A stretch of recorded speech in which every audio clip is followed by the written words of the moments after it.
Jo Stanley, and it's an absolute delight to be alongside Luke Darcy and Dr. Nick Carr. Jacqui Felgate will be back with us next week, but I don't think she's going to mind missing today's show because we're talking about things that terrify us. And Jo, apparently a horror film can actually be good for your health. It turns out that watching a 90-minute scary movie can burn 100 calories, which is the equivalent of a light workout or a 30-minute walk. And Darcy, it all comes down to what I call those jump scares, you know, when you suddenly see the baddie's face in the mirror or that creepy clown appears out of nowhere. And it causes the release of endorphins and adrenaline and gets the heart racing. Yeah, well, that is a hard no from me. Thank you very much. I do not watch horror movies because I don't understand why that adrenaline is fun. That's not fun. It's another reason why my greatest fear is heights. Again, not fun. I don't get that at all. You know, I'm with you on horror movies, and I've got an extreme fear of snakes. Nick, you've seen that, Jo, on this very set.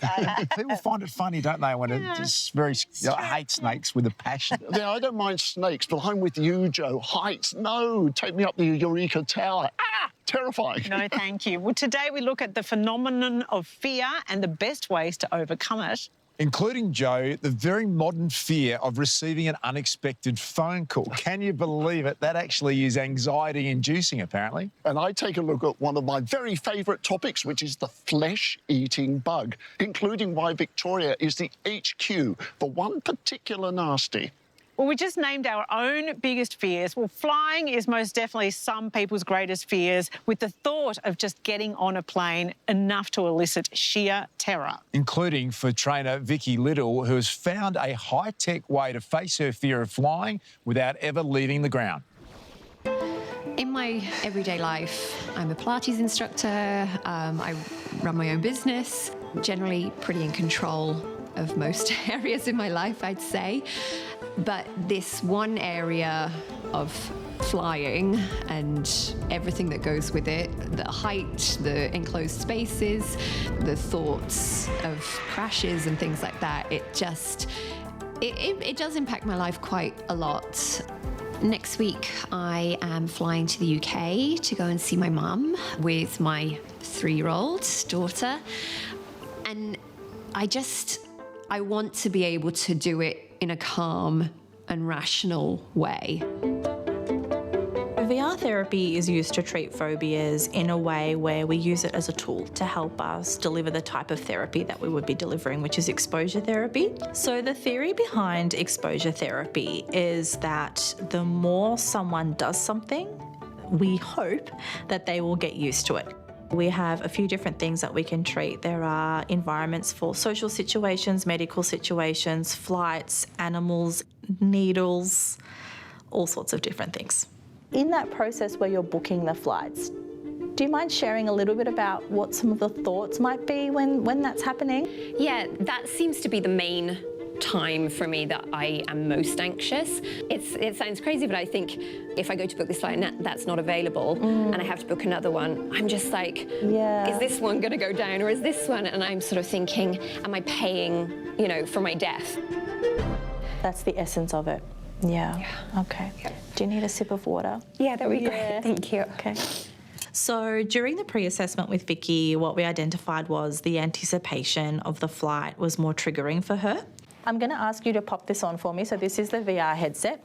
And so what that meant was focusing a little bit more on being at home, getting to the airport, waiting for the flight. So we've made sure to include those environments. What does it look like and what does it feel like? It looks like I have a lovely apartment. I can see my case and my bag there and the door. Yep. I've never experienced the VR sort of world at all before. So, I mean, at first, I thought it was kind of cool. So we're just going to drive along until it pulls up to the airport. Obviously, as we got more into it, it starts to get a little bit more intense. Here we are. You can see the airport to your right? Yeah. Yeah. So often during forms of exposure therapy, we like to check in with our clients and make sure how uncomfortable they're feeling. Out of 10, 10 being panic attack, really. Where are you at? Okay, maybe 5. About a 5? Okay, so we're steady. We're at a steady 5. Yeah. Yeah. If they're sitting at a 9 or a 10, the part of the brain that's responsible for logical thinking, which is the frontal lobe, actually turns off. And the part of our brain that controls anxiety, which is the amygdala, is well and truly in control. Whereas if she's sitting at 5s and 6s, then she's still hearing me but feeling uncomfortable enough to learn and to process and still take on what we're doing. Anchoring into the floor, nice loose posture, keep that breath going. In the back of your head, you know that you're in that safe space, so it's easier to talk yourself down, even though you're experiencing those emotions. They're maybe not as intense, so it does feel like a bit of a practice session. Still raining. You've got the screen behind you. Yeah. Can you see all those delayed, cancelled, delayed? Yeah. Out of 10, where are we at? Yeah, 6 or 7. 6 or 7? Okay. Thank you. Have a nice flight. When we were at the gate, and especially walking through from the gate onto the plane, it was strange. It was almost like not just my vision, but I could feel what it feels like to walk down onto the plane, and I could smell the sort of smell that there is. They've been doing all the things on the plane and getting the food all prepared and things like that. So that was probably why it was feeling as intense as it was, because it was like all of my senses were activated. And yeah, it was definitely the peak. Ladies and gentlemen, good evening. This is your captain speaking. On behalf of Out of 10, where are you at? 7. Yeah? Okay. If you're noticing any tension creeping back in, relax those muscles. Yeah, we're doing it. We're flying. Off we go. Over those clouds. How's it feeling? Yeah, okay. So once we were on the plane, it actually wasn't as bad as the anticipation beforehand. Ladies and gentlemen, we're now crossing a zone of turbulence. Please return to your seats and keep your seatbelts fastened. Thank you. The turbulence definitely pushed me to where I could have got a little bit anxious. But the techniques that she gave me beforehand were great to use in that situation, the breath work and the grounding and things like that. You did really well to unclench your hands. You clenched them for a second. You did really well to let that go. I think we'll be ready for landing. Get our feet back on the floor. Yes. She was anxious, absolutely, and there were tears along the way, but she did a beautiful job in helping herself regulate that. She kept going, she didn't avoid, she didn't back down. She identified what she needed to practice between now and her flight, and I think it's going to do wonders for her to keep practicing that so that she can feel confident when she's on that flight. So I am at home, all packed. You can see my luggage behind me, getting ready to go to the airport. The breathing, the grounding of the feet has been really beneficial, especially in this week leading up to, getting ready, packing, all of those things that are usually quite triggering. Say hi, Eliza. Are you excited? Eliza's a great distraction for me, keeping me very well entertained and not having any intrusive thoughts whatsoever. We're on the plane now, things are good, using the techniques, breathing, doing lots of good things. So fingers crossed everything goes well. So the flights went really well. Even when there was turbulence, I was definitely in a more positive frame of mind, using the techniques and just remembering what Celine taught me.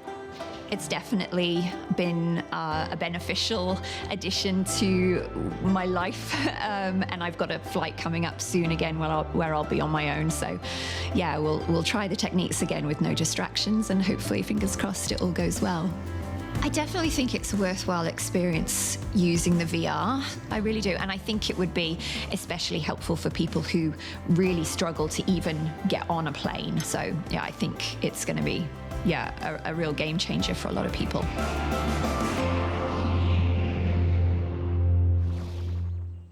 Nothing beats a nice long walk. And if you have a bad back, turns out there's even more reason to head out for your daily stroll.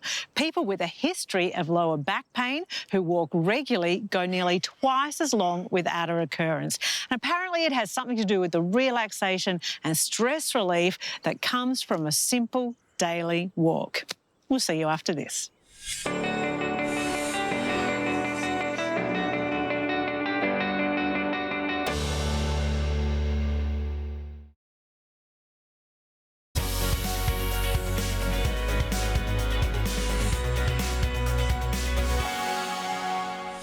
Well, Nick, we like to cover all the big issues here on the House of Wellness, and I want to address hiccups.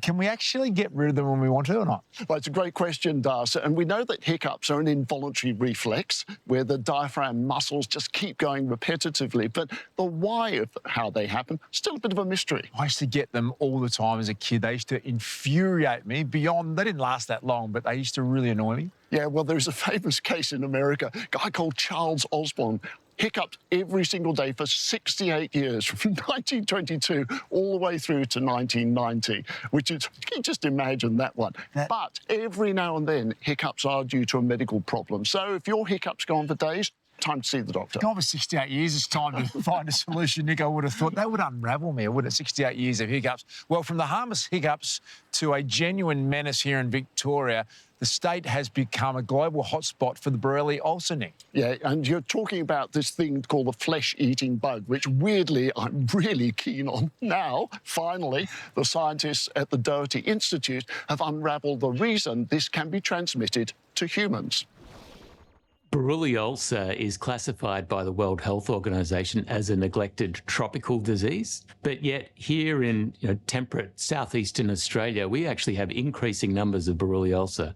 It's been a real mystery as to why this is happening, but we're really starting to get a handle on now on why we're seeing this emergence in a non-tropical area of the world. For years, scientists have suspected that Victoria's growing problem with this flesh-eating infection has something to do with the state's high population of a certain mischievous marsupial. Possums, and as cute and adorable as they are actually victims of this infection as well. They get Borrelia ulcer and they shed the bacteria in their fecal pellets. They're introducing the bacteria into the environment, and from there they can infect people. It's a compelling theory, but until recently there was one major missing link. You've got the bacteria in the possums, they're shedding the bacteria in their fecal material, but then how is it getting from the environment into people? And our very latest research is showing us that it's mosquitoes. Mosquitoes are the villains in this story that are spreading the bacteria from the possums or the environments they contaminate into humans. By trapping and testing more than 65,000 mozzies over 5 years, the Peter Doherty Institute for Infection and Immunity have finally solved the Borrelia mystery. Now they're using this knowledge to monitor and control the spread of infection by following the trail of possum poo. We carefully collect and we use GPS to record where we collect possum poo every 200 metres. We walk along, collect a sample, we take it back to the lab, we test it for the bacteria, and then we can build maps that show us the risk areas for where humans are likely to get Borrelia ulcer. So what can we do with that knowledge? Well, with these risk maps, we can now inform health departments, local government authorities, who can sensitise their communities to the fact that Borrelia ulcer is in their area. I can tell you that areas of the Mornington Peninsula, the Bellarine Peninsula, even some of the suburbs around Melbourne and Geelong are now Borrelia ulcer hotspots. So if you suspect you have a Borrelia ulcer, and it often presents as like a mosquito bite that doesn't look quite right, that has stayed around too long, suggest it to your GP. There's a very good diagnostic test, and if you get the right diagnostic test, you can then get the right antibiotics and have a very good outcome with no complications. This risk map is a game changer for public health, but the Doherty Institute's research on the subject won't be complete until they've eradicated the disease altogether. One way we think we could do this is by treating the infection in the possums. And there are teams of scientists now in Melbourne and Geelong and the area that are trying to address this very question. It's been really motivating to try and solve a more than 80-year mystery about how this disease is being spread. And we are very close now to sort of closing the circle and addressing one of these long-standing mysteries in infectious diseases. Donate Life Week kicks off on Sunday. It's a chance for all of us to get behind organ and tissue donation. Joe, there are 7 million Australian registered donors, but another 13 million who are eligible that haven't yet registered. And becoming a donor is easy. Just head along to the Donate Life website for more info. Joe, it really is the gift of life, including for kidney recipient Anton Bergman, who got the greatest gift of all from his father, Paul. Dad used to take us to Calder and Sandown when we were younger, watching like Peter Brock and Dick Johnson, Jim Richards back in the day. Anton Bergman has always had a need for speed. Yeah, started doing track days and sprints and stuff, and then wanted to be more action, so I started doing door-to-door racing, and it's a passion that's grown and grown, and yeah, loving every time I'm out on track. But incredibly, it was his passion for car racing that revealed a dire health condition. So I found out whilst doing my Motorsport Australia medical, and it was high blood pressure. It was the first sign, and I was told to see my GP, and yeah, one test led to another, and then referred to a specialist, and yeah, found out I had 30% function left over both kidneys. Anton was just 25 years old. His kidney function so compromised that both kidneys were operating at just 30%. It was very surprising, really. It came out of the blue. He had high blood pressure, and then the doctor sent him off to get all kinds of tests, which he had to have for his motorsport driving licence. It was just more a big shock. He would come home and he was exhausted, and he would just sleep and sleep and sleep. And I think that kind of hit home as to how sick he really was. Somehow, Anton managed to struggle through the next 5 years before going on dialysis every night for 8 to 9 hours at a time. I said to the specialist, well, let's go on the transplant waiting list, because he was telling me it was about a 5-year wait. But he told me I was too healthy to be on the waiting list. You had to be on dialysis first unless you have your own donor. I just felt that, you know, like other people said, look, I'll do it. You know, my oldest son put up his hand also, but I thought I was the better candidate, put it that way, given my age, etc. That was my best entrance there, because I came out and I went out. Yeah. There was no hesitation from Anton's 65-year-old dad, Paul. If he was a match, then he would be Anton's donor. It was a stressful time. It was, you know, just seeing your son not being, or your child not being, you know, at his best.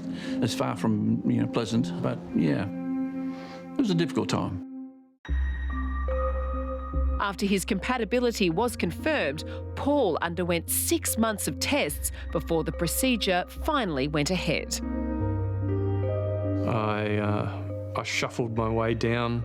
He was in a different ward to me, and I shuffled my way down and saw him. It was, we shared a little moment, and yeah, it was very special. And I think it's, you know, in a lot of ways, it's sort of put us close together. I mean, there's definitely a bond, more so than a father-son sort of relationship. But we get together every year on the anniversary. So yeah, it's nice. Oh, crossed up. Paul was back mowing the lawn just 2 weeks after surgery. And like father, like son, Anton's recovery was spurred on by, you guessed it, an endurance car race just 2 months after the transplant. I feel fantastic now, 8 years on from the transplant. The specialist team at Monash are happy with how everything's going. They were, a bit worried about rejection at the start, but they decided that they were happy enough with where the numbers were heading, and then they just sort of flatlined from there, and it stayed there ever since. there's nothing that we can say or do to express our gratitude to Paul and for what he did and for what he did for Anton and our family. Will is just the gift that honestly keeps on giving, and we are so very blessed.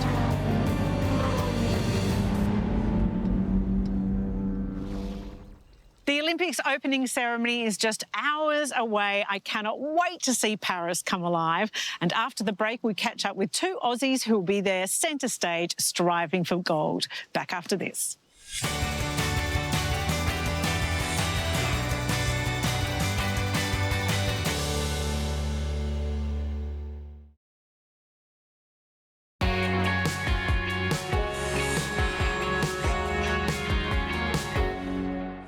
Well, Joe, a lot of today's focus has been about common fears and the ability to face them. Now, you've heard of nomophobia before, which is the fear of not having your phone. Yes, but there's an addition to that now where people get anxiety from a phone call that comes through from a number they don't recognise, and it stresses them out. I have to admit, I don't answer phone numbers that I don't know the actual number. Well, no, that's because half the time they're scammers. Correct. You answer the phone, you've got that pause, and you're like, no, thank you very much. I'm out. I am out. But this is a very now phenomenon that experts are actually looking into the etiquette of people calling out of the blue. Now, I have learned this the hard way. You are not to call people without sending a text first and setting in a time to then call them.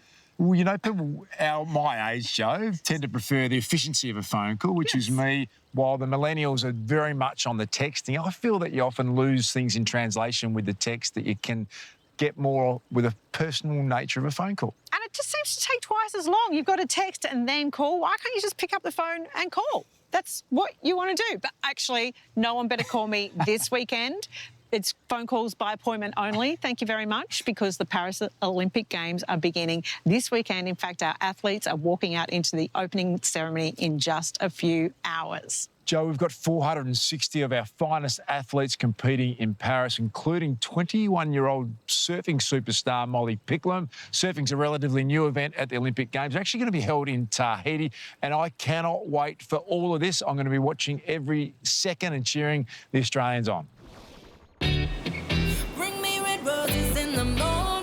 Honestly, my parents just took me to the beach every weekend. It was kind of, we lived in Berkeleyville at the time, so I actually played a lot of touch football when I was young.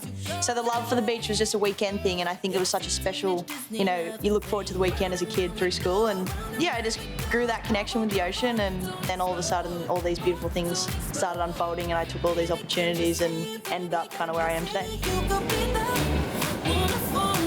At the start, I won a little bit, enough for people around me to say, like, hey, you should probably do this and go and compete and chase a few events up and down the coast from where I lived. And I guess then I got this expectation of, okay, I want to go and do the Pro Juniors in the WSL series and see where I'm ranked. But then all of a sudden it became like I lost a lot of heats when, in my eyes, my surfing on Instagram and all that was better.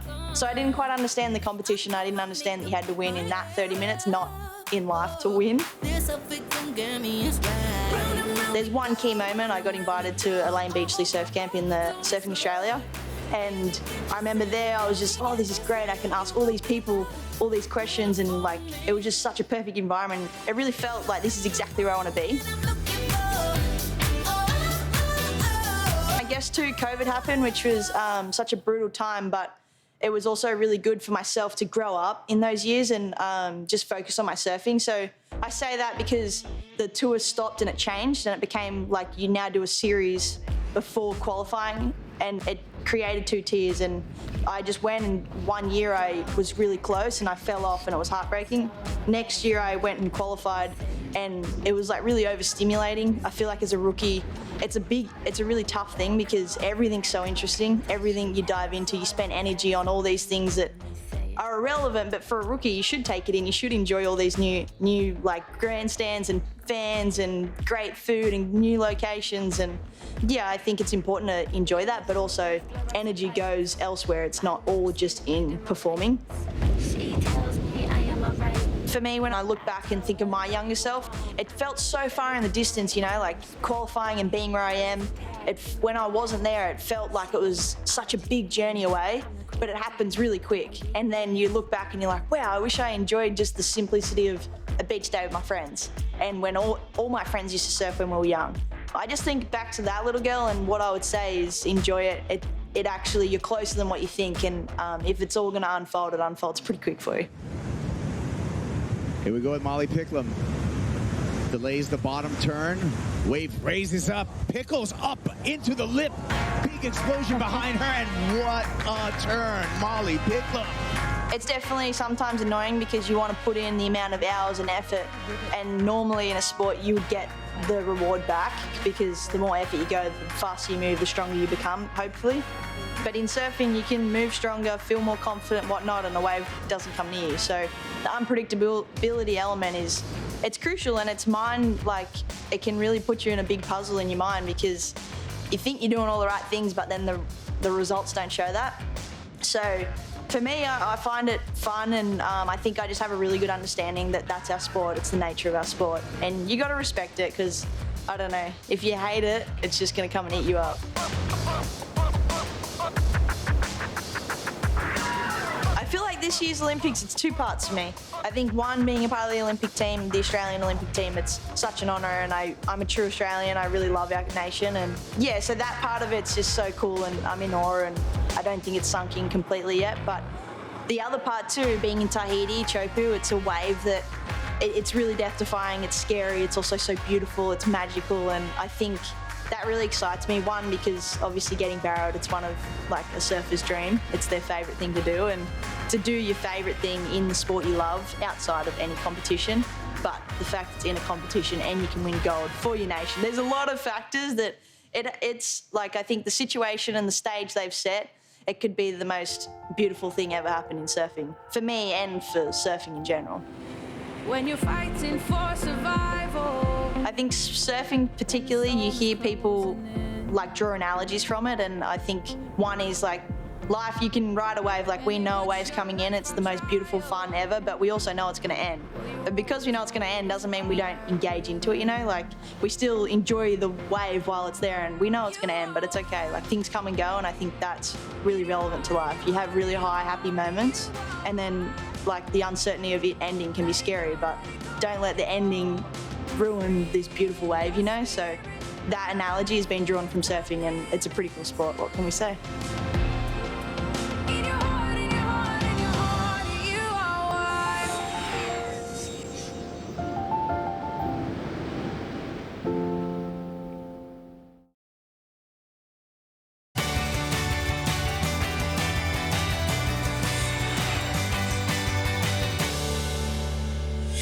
Well, all eyes are on the Paris Olympics, and we hope our Aussies bringing home a haul of gold, although not everything is about winning, is it, Doctor? Well, certainly not in my lifetime. so I love the fact that there's a growing move to celebrate and embrace failure. In fact, there's even now an International Day of Failure, which is celebrated on October the 13th every year as an informal holiday.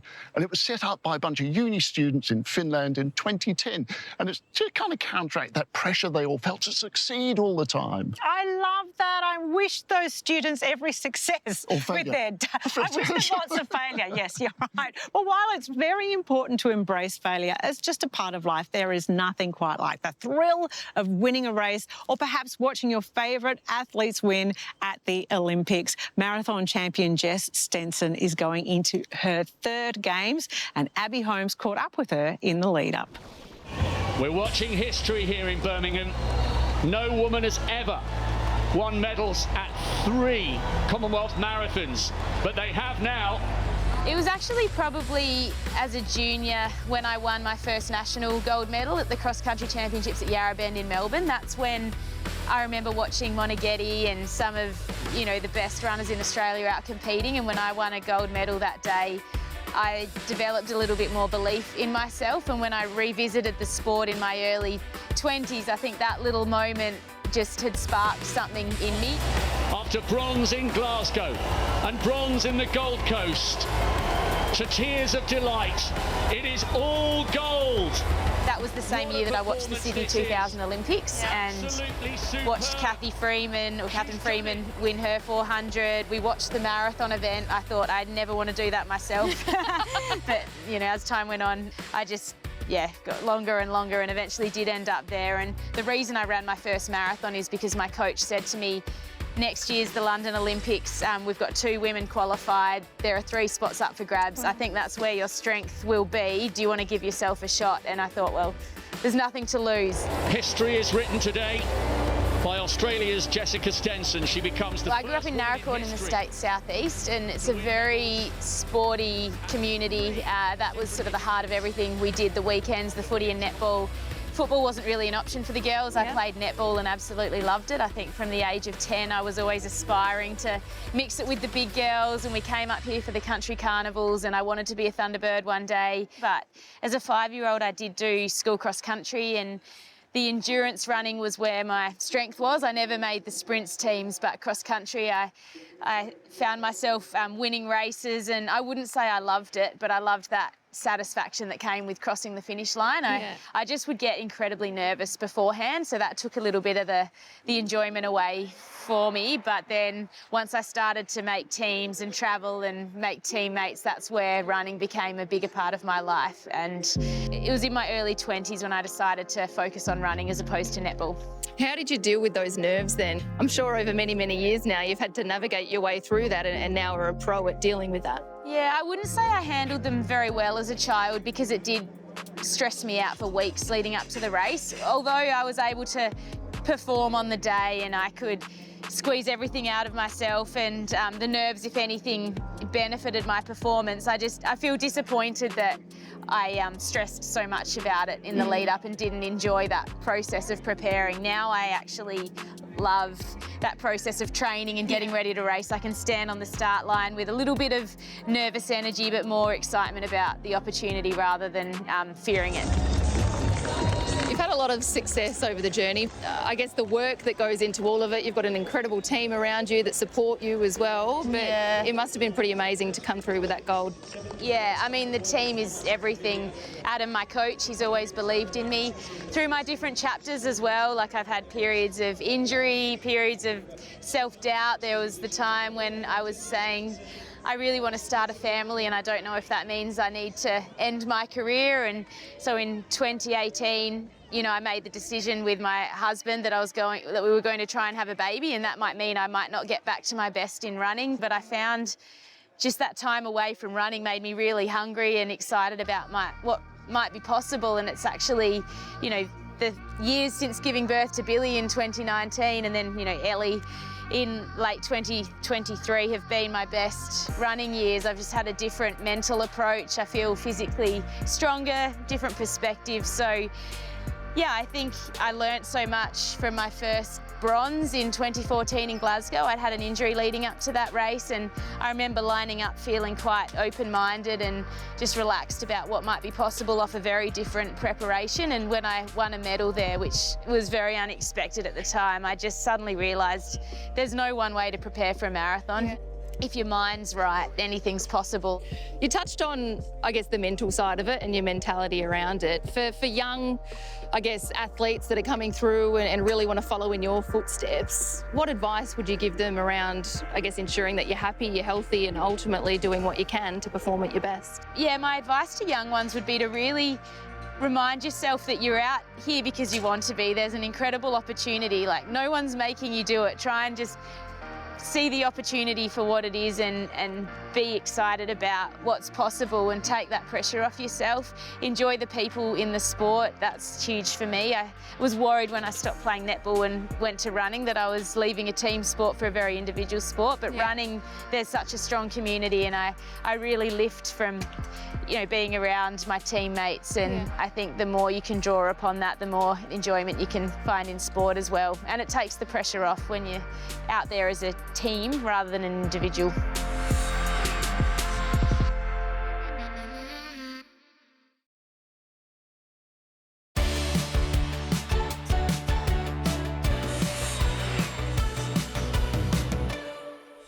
Women make up over half of the Australian population, and our health needs change considerably throughout our lives, from supporting energy levels, immune health, collagen formation, hormone health, and bone and muscle health. There's a lot to cover. But ladies, don't panic, as support is available.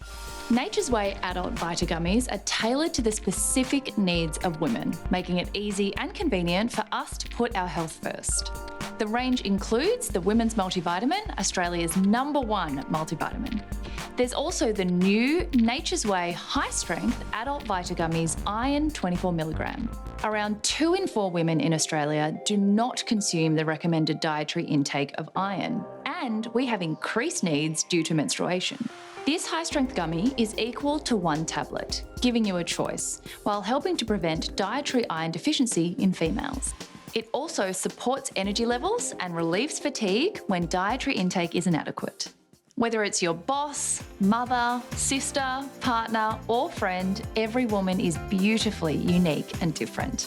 One thing we all have in common, though, is deserving to feel and look our best every day.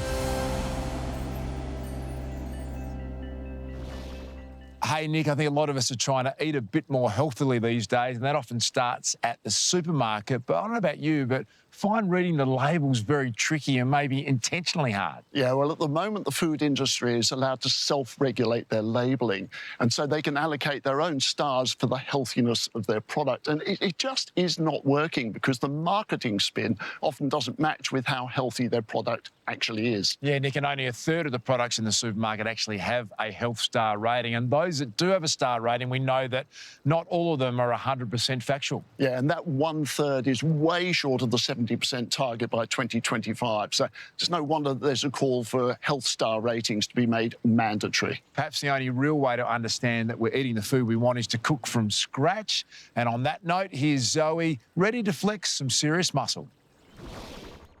Mussels aren't for everyone, but I can't get enough of their light, sweet ocean taste. And my lemongrass coconut chili mussels bring a boldness only for the bravest.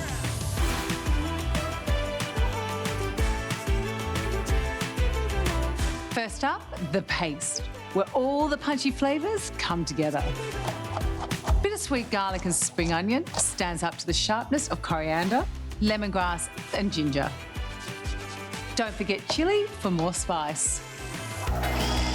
Blitz to form a paste, and add extra virgin olive oil if the mix gets too thick. Then cook for 1 to 2 minutes. Now for the hero, mussels. If you've never tried them, they're like mushrooms. Firm, delicate, not fishy or salty. And being a shellfish, they'll also give you a boost of iron. I'm shaking the saucepan so the mussels cook evenly and the shells open. Perfect for soaking up the robust flavours of the paste. Coconut milk levels out the intensity of all the other ingredients. 2 to 5 minutes and they're done. Ditch any unopened shells and serve. What I love about this dish is it brings the gourmet factor, all while being affordable, quick, easy.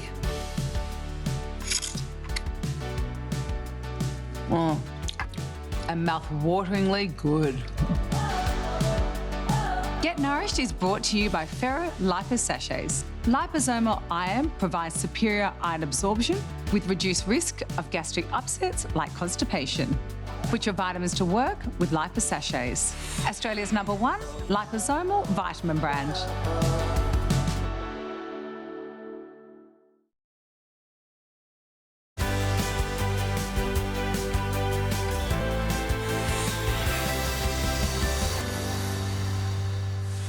If you're interested in health and well-being, at some point you may have taken a vitamin. But have you ever considered what happens when that vitamin enters the body, and if it's the most effective delivery of the nutrient? Unlike traditional oral supplements that may be destroyed by the natural enzymes and acids found in our digestive systems, liposomal supplements are more bioavailable. This means they help the body absorb and utilise the nutrient. Henry Bloom's VitaQuick liposomal vitamin sprays are the affordable, easy-to-use and fast-absorbing way to support everyday health and well-being. It's the #1 liposomal vitamin brand sold in Australian pharmacies for a reason, with a product for various nutrient needs, including vitamin C, vitamin D3 and K2, and vitamin B12. The hero of the range is the Henry Bloom's VitaQuick liposomal CoQ10 spray. Simply spray under the tongue to help support energy levels, cardiovascular system health, and heart health. The products are sugar-free, vegan-friendly, with no unwanted additives. We all want to feel like we're doing the right thing for our health. But if we're not choosing a superior delivery method for our supplementation, then all we're doing is creating really expensive whey. And who wants that?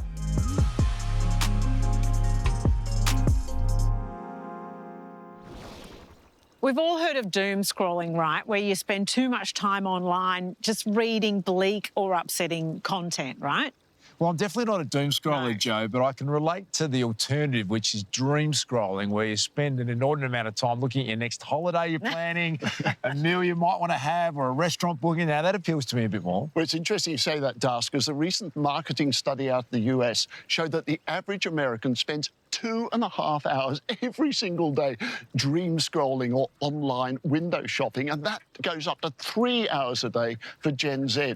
And they mostly said that it actually inspired them to reach their financial goals, and I reckon they just have to justify it somehow. Yeah, see, I don't know about that, because if you spend so much time just sort of drooling over the holiday in Italy you're not on or the mansion you can't afford, how is that reaching acceptance of what you do have, right? Like, I feel like you're going to walk away just deeply dissatisfied with your own life. I mean, 2 or 3 hours a day, I reckon I've got a better use of my time than that. But you see people that's when you look around, almost everyone's got a neck issue at the moment because they're down there scrolling one form or another. That's all we've got time for today. Always good to spend the day with you, Joe Stanley and Dr. Nick Carr. Make sure you check out House of Wellness Radio every Sunday with Luke Hines and Gerald Quigley. Big thanks to our friends at Chemist Warehouse. It's bye for now.